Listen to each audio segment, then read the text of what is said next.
your spirit will hate her, the flower who married my brother, the traitor, and you will expose his puppet behavior, for you are the proof of how we betrayed her loyalty.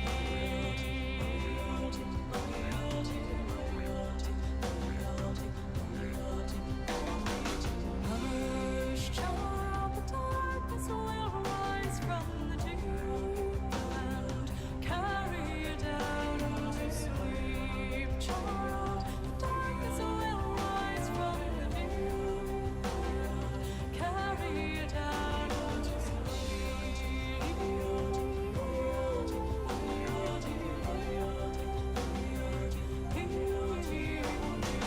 Guileless son, each day you grow older, each moment I'm watching my vengeance unfold. For the child of my body, the flesh of my soul will die in returning the birthright he stole.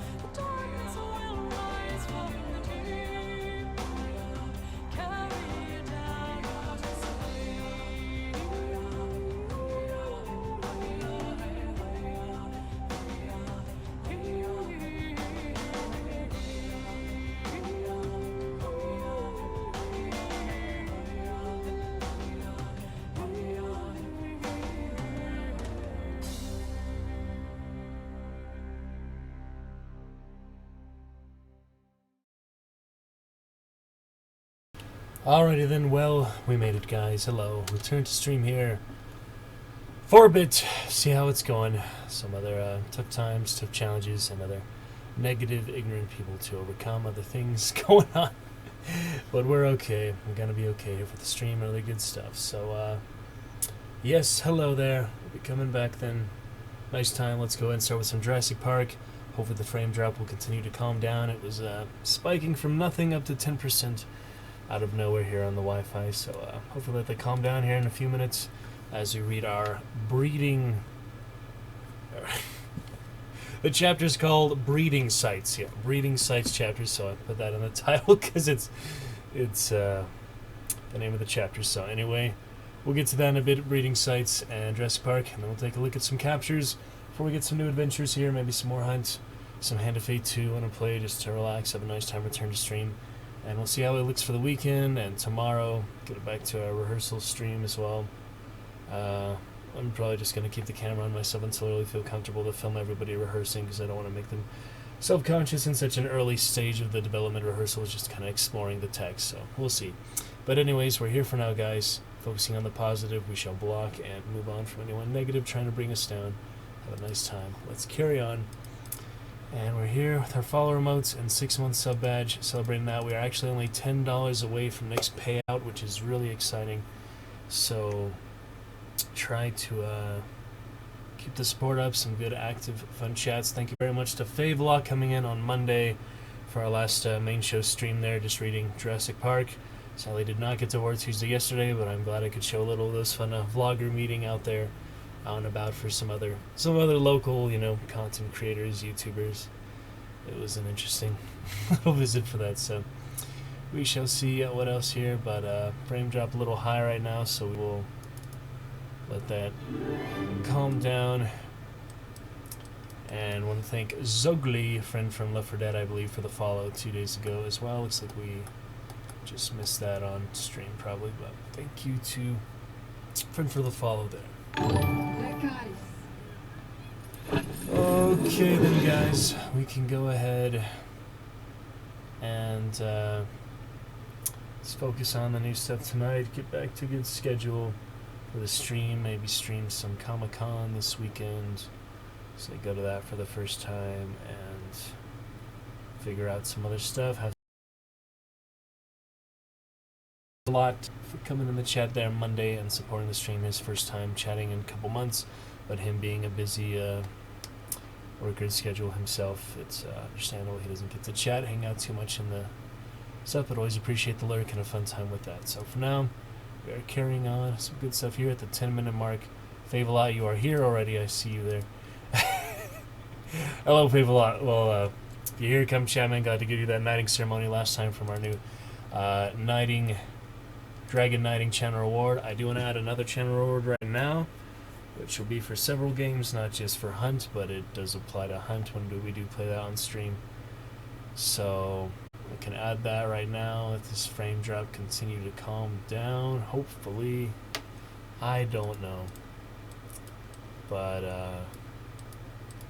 just have the Discord open, making sure we are actually live. Won't have issues with that again, hopefully. Why don't we just take a look here, this other channel reward, because it's good interactive, good fun. The community here, so checked, we're live, we're fine. Let's take a look here for our Wondrous Wednesday. Excellent fun, play what we want, and Medieval Fantasy Thursday tomorrow should be pretty good. Alright, let's take a little look here. Channel reward for now. It's a fun idea, something to add, and probably be uninstalling Mimu here soon. DaVinci Resolve, we'll take a look at that. Marvel Strike Force, able to log in a little bit today, but play that more on mobile stream for sure. Okay, what we have for our channel points, we are going to add our, I think it's our 14th channel reward so far. Yeah, should be our 14th channel reward. We've got all these, and we've got a highlight message. I was thinking of unlocking sub emotes so that you guys could use those, but you already have follower emotes now, so it's kind of silly to have that too. You already got the follower emotes here recently, so do we really need to have the channel reward for random sub emote now that we've just got follower emotes for the first time, basically? Probably not. But, yeah, good balance for now. Okay, so next channel reward, I was hoping to have it with the melee icon there. That might be hard, though. If I can just keep that melee icon. Nope. You can only have one of those. Well, that's kind of annoying, you know? Can I, like, edit that one to be this one and then do another poll? That is just confusing. Because, yeah, it doesn't actually do anything that it's a poll. So why don't we keep this one to the one? We'll make another poll then. Right now. And it really doesn't do anything except tell me you guys want a poll, and then I make the poll manually anyway. So it doesn't seem like this one's really necessary for that. I'll go ahead and yeah, we already got the 6-month sub badge, so we can complete this one. This one is done. It was just a little hype for that. I don't know how to get rid of it, but we got the 6-month sub badge now, so we don't need that anymore. I guess I could archive it. It's done. I'll just do that next time, but alright, so we want the new poll here. That is create a poll for what was it, 300 or something?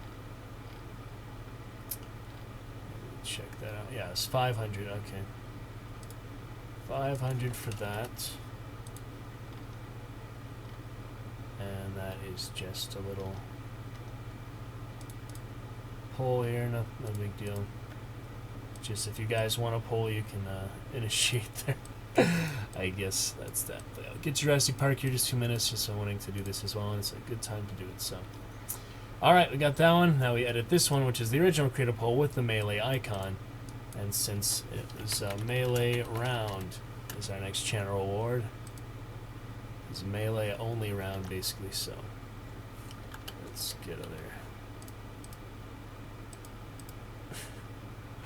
Icon for that. Okay, so this is the melee round. This will be for I don't see 750 for now. We could do a little better color. Okay, so this one for Hunt or any other applicable game, we go in for a round using melee weapons as the only offensive item. We go in for a round using melee weapons as the only offense. I mean, we start a round using melee weapons as the only offensive item. Offensive weapon / item. I guess that gets the point across. Right? Okay. Well, it has the sword icon, so that's why I wanted to make sure that was there. And then we still have pole up there. Okay, so pole being one of the cheaper ones, but we still have highlight message 500. I could just make that 250, honestly. And smart cost is for it auto adjusted based on how many times people are using it. I don't know. We won't worry about that. So we got, okay, now the new update here I can see on the stream. We got pole, highlight,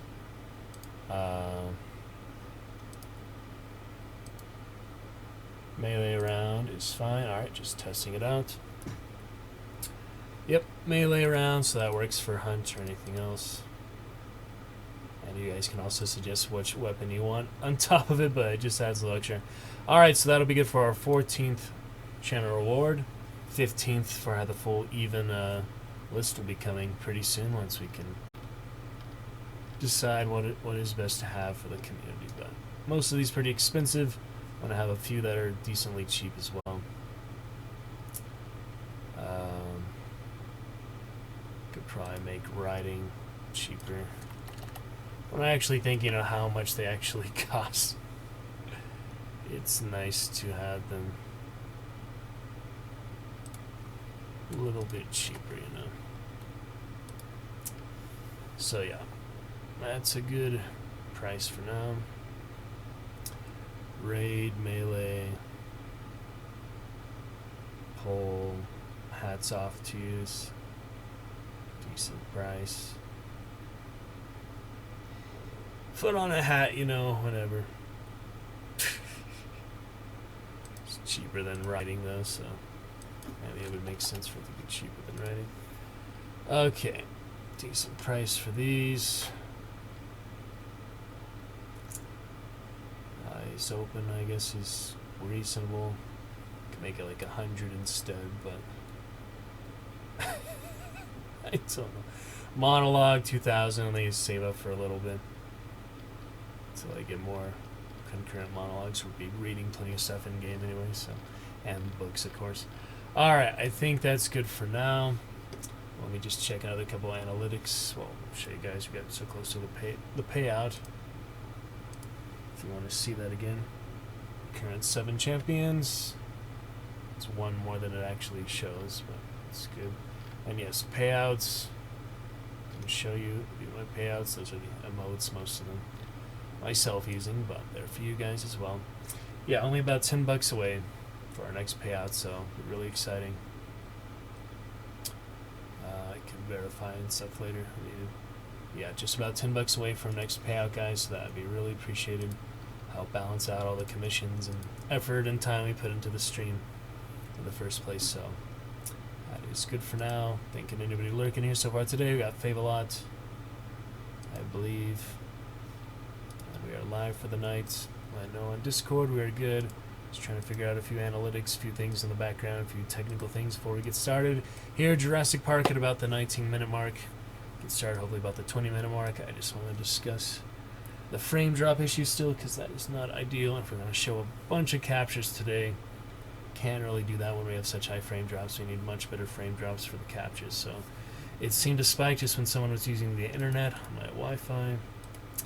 But there's really not much else I can do to restrict that. And I think we pretty much the lowest we can do for bitrate and resolution and all those type of quality behind the scenes output and video settings for the stream. So it's really just my internet at this point.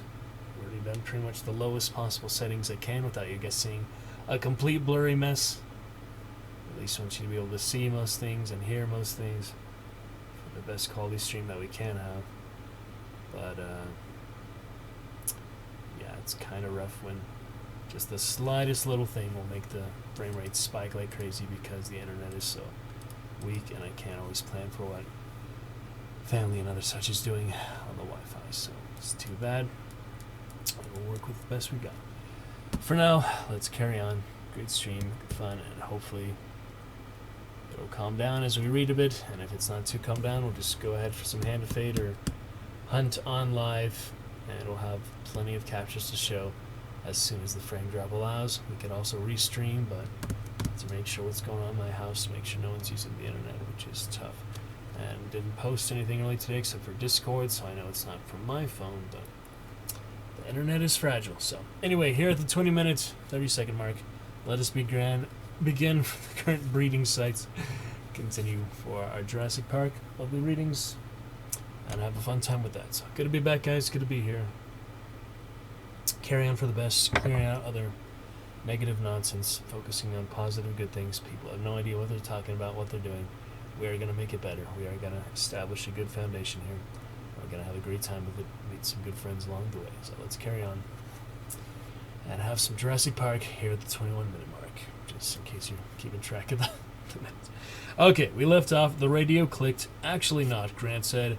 I think these numbers confirm that breeding is taking place in 7 different sites around the island. Alright, let's continue for a bit of that. Breeding sites. The sky was growing darker. Thunder rumbled in the distance. Grant and the others leaned in the doors of the Jeep, staring at the screen on the dashboard. Breeding sites, Wu said over the radio. Nests, Grant said, assuming this average clutch is 8 to 12 hatching eggs. These data would indicate the compies have 2 nests. The raptors have 2 nests. The othies have 1 nest. And the hypsis and the mayas have 1 nest each. Where are these nests? We'll have to find them, Grant said. Dinosaurs build their nests in secluded places. But why are there so few big animals? Wu said. If there is a Maya nest of 8 to 12 eggs, there should be 8 to 12 new Mayas, not just 1. That's right, Grant said.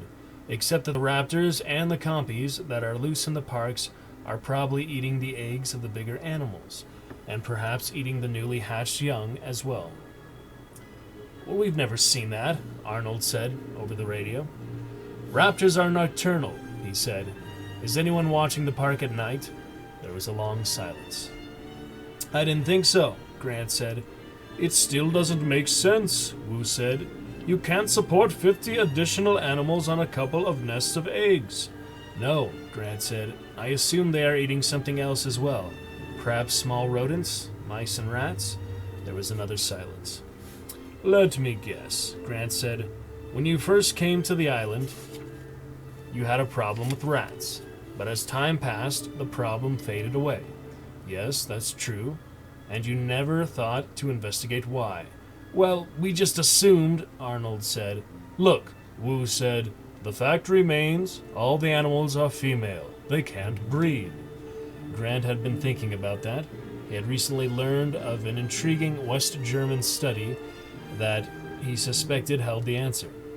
When you made your dinosaur DNA, Grant said, you were working with fragmentary pieces, is that right? Yes, Wu said. In order to make a complete strand, were you ever required to include DNA fragments from other species?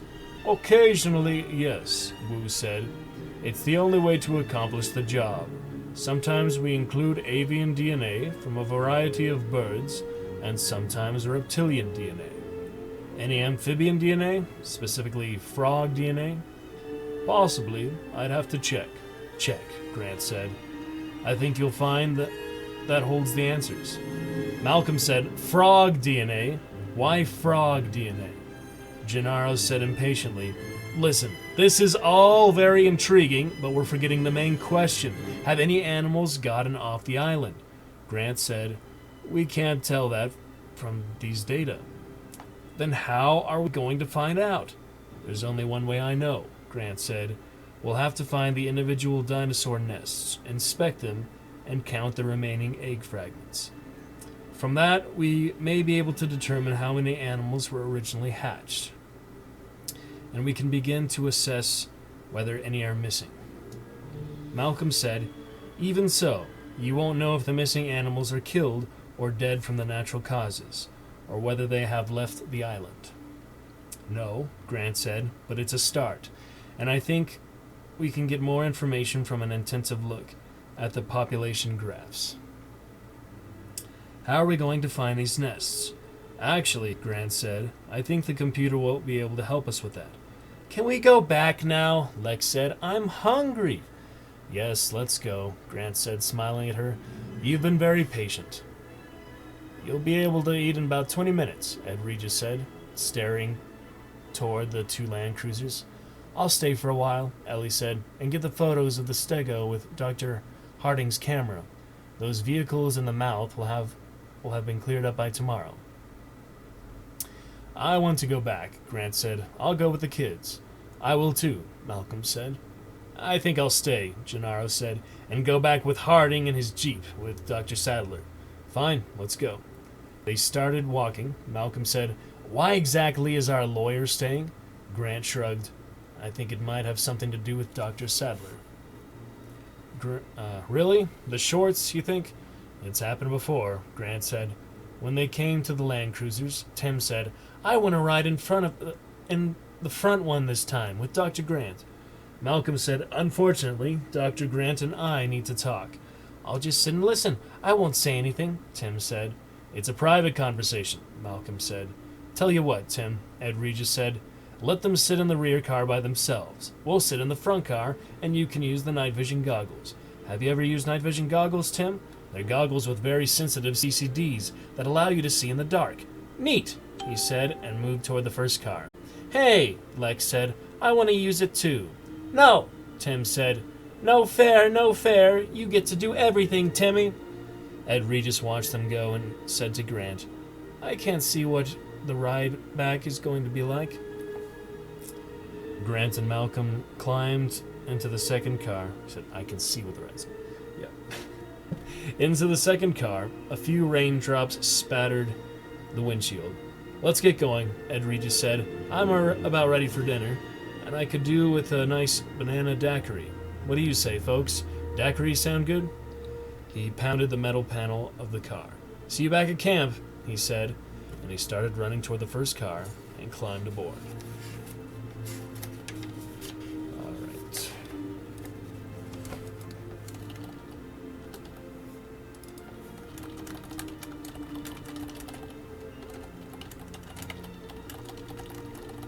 Hey, Age of Empires 4 actually is new. I was noticing people playing that recently. It just came out in October, so that's cool. I grew up with those and such, so it's pretty nice to have a fourth release after all this time. Looks pretty interesting.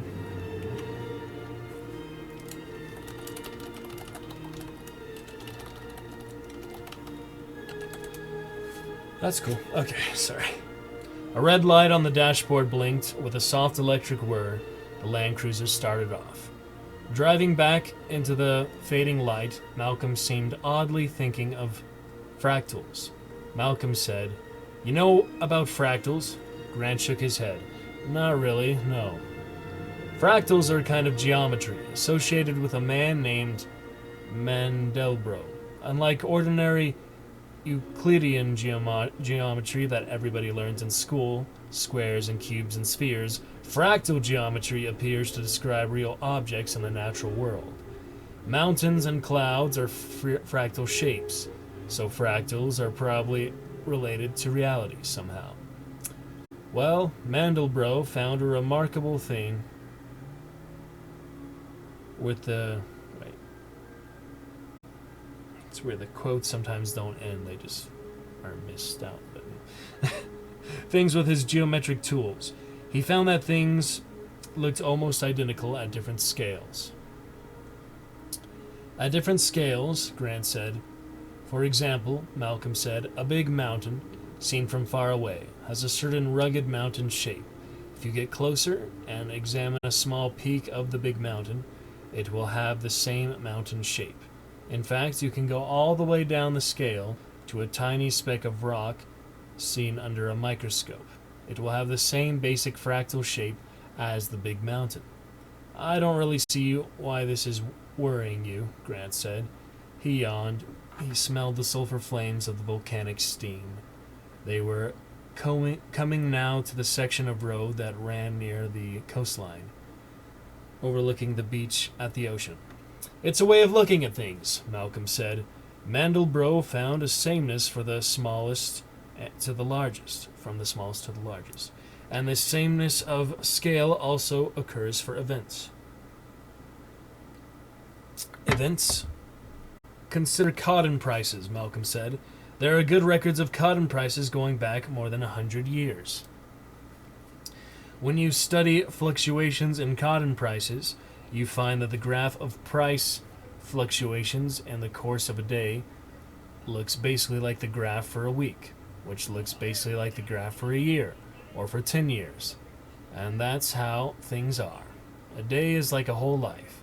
You start out doing one thing, but end up doing something else. Plan to run an errand, but never get there. And at the end of your life, your whole existence has that same haphazard quality, too. Your whole life has the same shape as a single day. I guess it's one way to look at things, Grant said. No, Malcolm said. It's the only way to look at things. At least the only way that it is true to reality. You see, the fractal idea of sameness carries within it an aspect of recursion, a kind of doubling back on itself, which means that events are unpredictable, that they can change suddenly and without warning. Okay. But we have soothed ourselves into imagining sudden changes as something that happens outside the normal order of things. An accident, like a car crash, or beyond our control, like a fatal illness. We do not conceive of sudden, radical, irrational changes as built into the very fabric of existence, yet it is. And chaos theory teaches us, Malcolm said, that straight linearity, which we have come to, takes for granted in everything from physics to fiction, simply does not exist. Linearity is an artificial way of viewing the world. Real life isn't a series of interconnected events occurring one after another, like beads strung on a necklace. Life is actually a series of encounters in which one event may change those that follow in a wholly unpredictable, even devastating way. Malcolm sat back in his seat, looking forward to the other Land Cruiser a few yards ahead. That's a deep truth about the structure of our universe, but for some reason, we insist on behaving as if it were not true. At that moment, the cars jolted to a stop. What's happened? Grant said. Up ahead, they saw the kids in the car, pointing toward the ocean. Offshore, beneath lowering clouds, Grant saw the dark outline of the supply boat making its way back toward Punta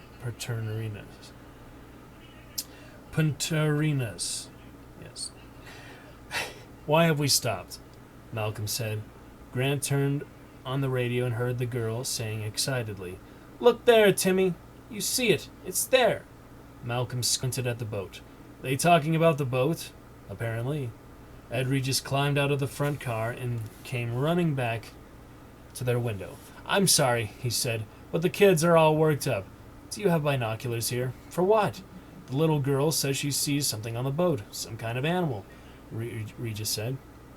Grant grabbed the binoculars and rested his elbows on the window ledge of the Land Cruiser. He scanned the long shape of the supply ship. It was so dark it was almost a silhouette. As he watched, the ship's running lights came on, brilliant in the dark purple twilight. Do you see anything? Regis said. No, Grant said. They're low down, Lex said over the radio. Look low down. Grant tilted the binoculars down, scanning the hull just above the waterline. The supply ship was broad-beamed, with a splash flange that ran the length of the ship, but it was quite dark now, and he could hardly make out the details. No, nothing. I can see them, Lex said impatiently. Near the back. Look near the back. How can she see anything in this light? Malcolm said. Kids can see, Grant said. They've got visual acuity we forgot we ever had. He swung the binoculars toward the stern, moving them slowly. And suddenly he saw the animals. They were playing, darting among the silhouette's stern structures. He could see them only briefly, but even in the fading light, he could tell that they were upright animals, about 2 feet tall, standing with stiff, balancing tails. You see them now? Lex said. I see them, he said. What are they? They're raptors, Grant said. At least 2, maybe more. Juveniles. Jesus, Ed Regis said. That boat's going to the mainland. Malcolm shrugged. Don't get excited. Just call the control room and tell them to recall the boat. Ed Regis reached in and grabbed the radio from the dashboard. They heard hissing static and clicks as he rapidly changed channels. There's something wrong with this one, he said. It's not working. He ran off to the first Land Cruiser. They saw him duck into it. Then he looked back at them. There's something wrong with both the radios, he said. I can't raise the control room. Then let's get going, Grant said. In the control room, Muldoon stood before the big windows that overlooked the park. At 7 o'clock, the quartz floodlights came on all over the island, turning the landscape into a glowing jewel stretching away to the south. This was his favorite moment of the day. He heard the crackle of static from the radios. The land cruisers have started again, Arnold said. They're on their way home. But why did they stop? Hammond said. And why can't we talk to them? I don't know, Arnold said. Maybe they turned off the radios in the cars. Probably the storm, Muldoon said. Interference from the storm. They'll be here in 20 minutes, Hammond said. You better call down and make sure the dining room is ready for them. Those kids are going to be hungry. Arnold picked up the phone and heard a steady, monotonous hiss. What's this? What's going on? Jesus, hang that up, Nedry said. You'll screw up the data stream.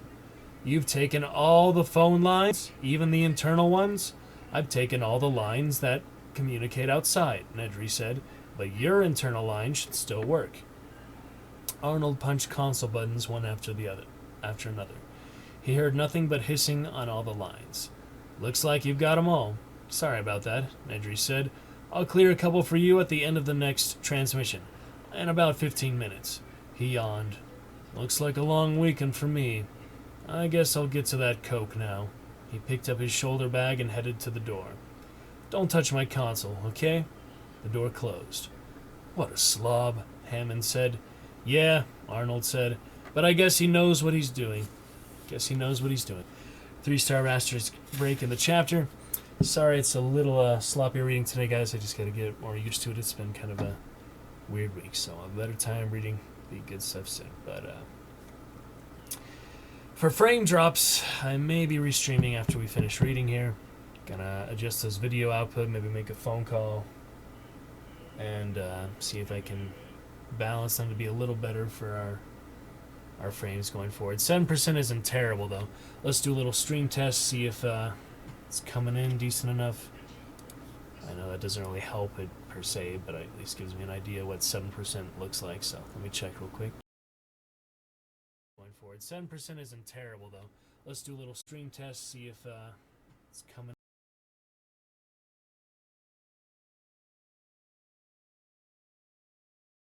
in decent enough. I know that doesn't really help it per se, but so yeah, it's hard to do a stream test when my internet even isn't strong enough to even watch Twitch while I'm streaming, so it's kind of hard to do that. But should be all right for now. Yeah, 7%, 8%. As long as it's below 10%, it's decent. But I just won't show the captures. So I guess for later tonight or tomorrow, I'm gonna adjust the settings a little bit, do it to the lower side instead of the higher side.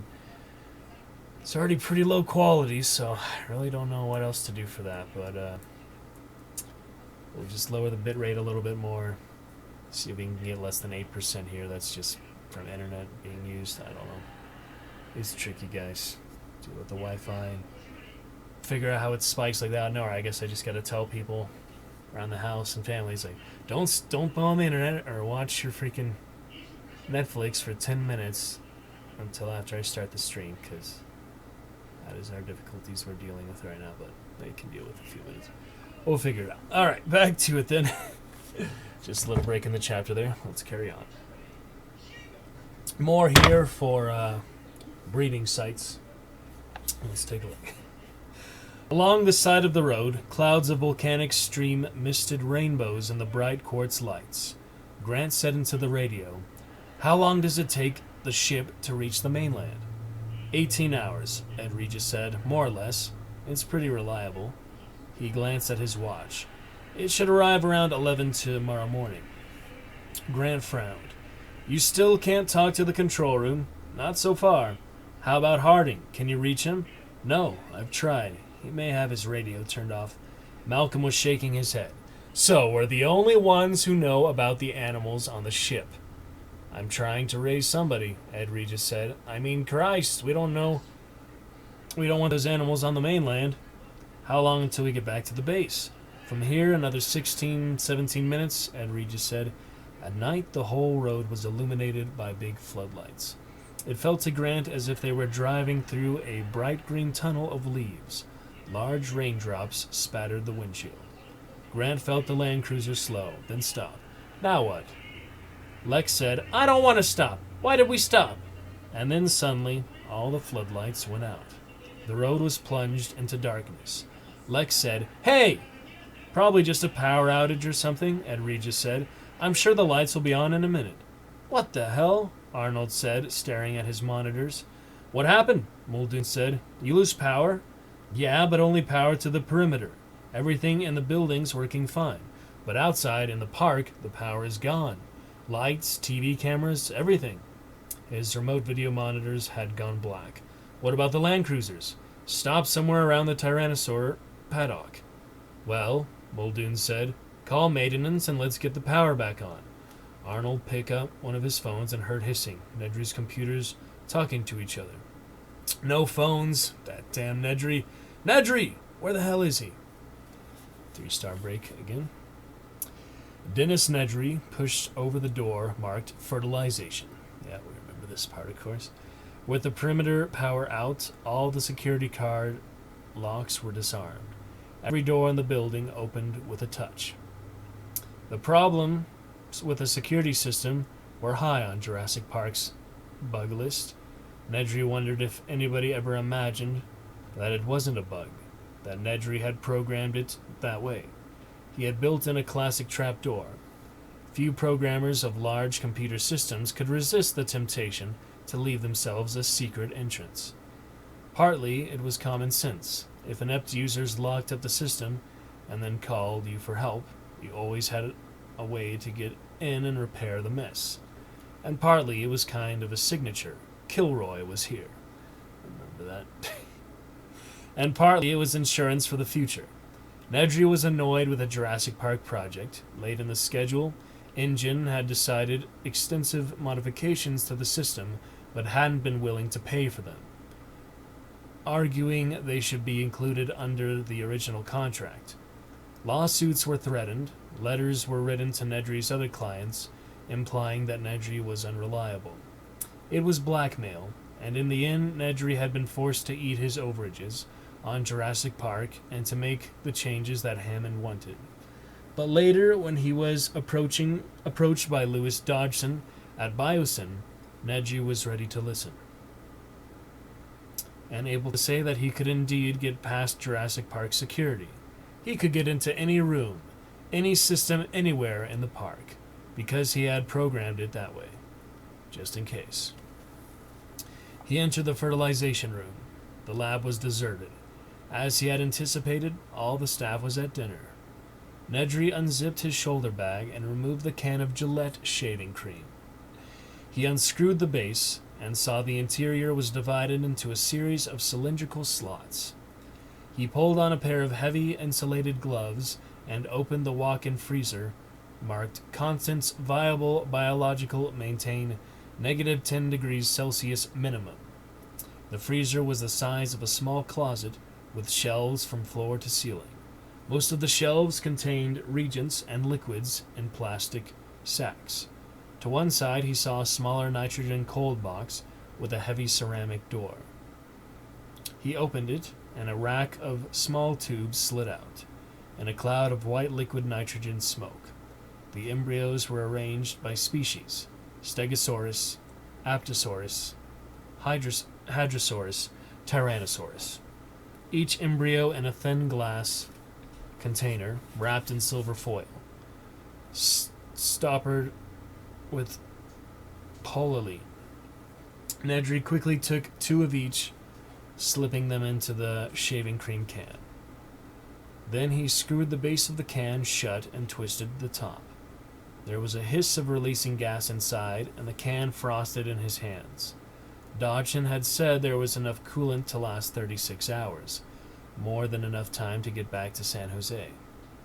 Nedry left the freezer, returned to the main lab. He dropped the can back in his bag, zipped it shut.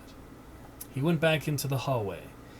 The theft had taken less than 2 minutes. He could imagine the consternation upstairs in the control room as they began to realize what had happened. All their security codes were scrambled, and all their phone lines were jammed. Without his help, it would take hours to untangle the mess. But in just a few minutes, Nedry would be back into the control room, setting things right.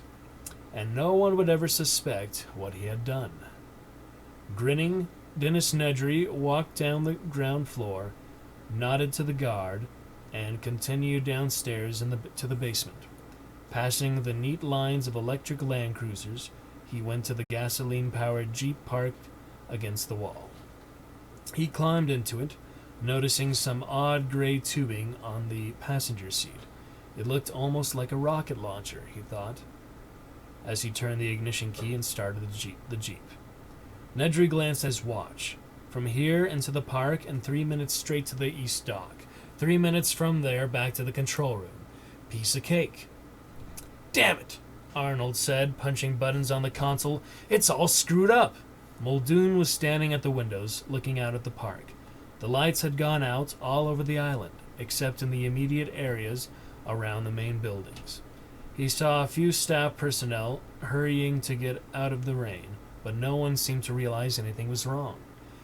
Muldoon looked over at the visitor lodge, where the lights burned brightly. Uh-oh, Arnold said.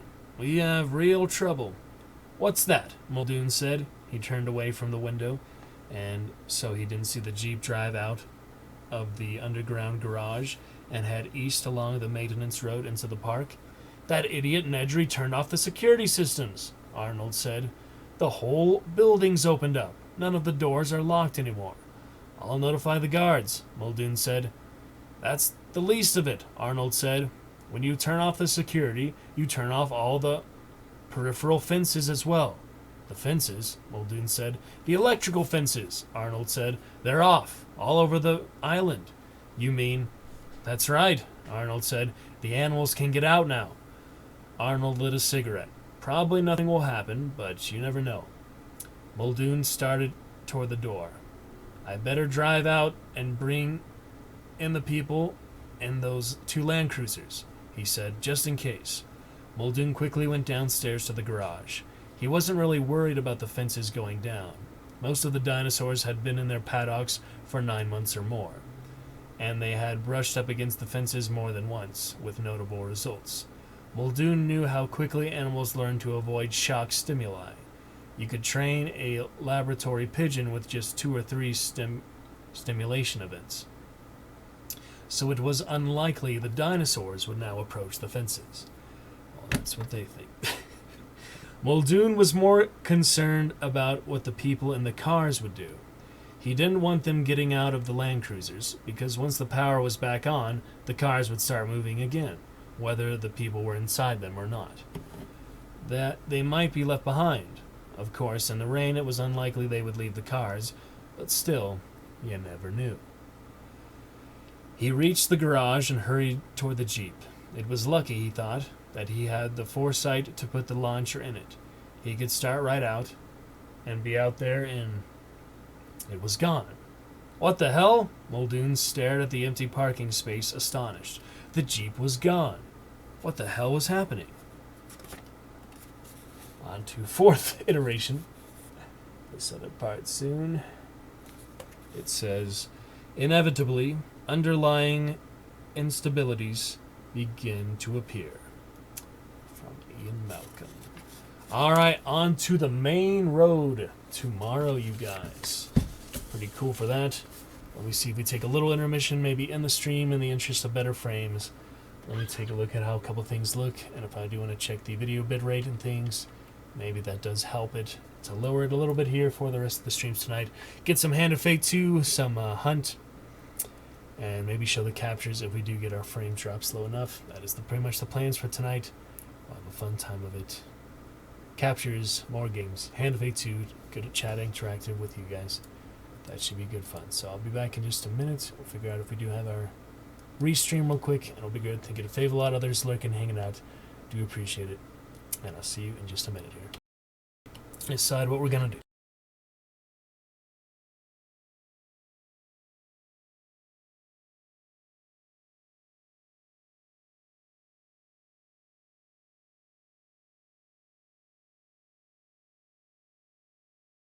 Alright, back in a few minutes, guys. We'll figure out these things, and I'll check the video bitrate things. If maybe just lower it a little bit for tonight, and then have a little better time for it tomorrow. So we'll check it out. We'll be great. See you then, guys. It's going to be good.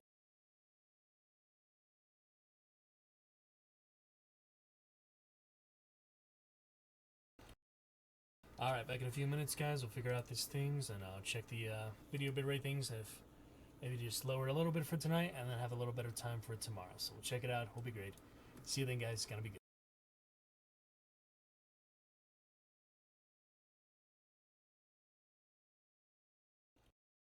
Alright, back in a few minutes, guys. We'll figure out these things, and I'll check the video bitrate things. If maybe just lower it a little bit for tonight, and then have a little better time for it tomorrow. So we'll check it out. We'll be great.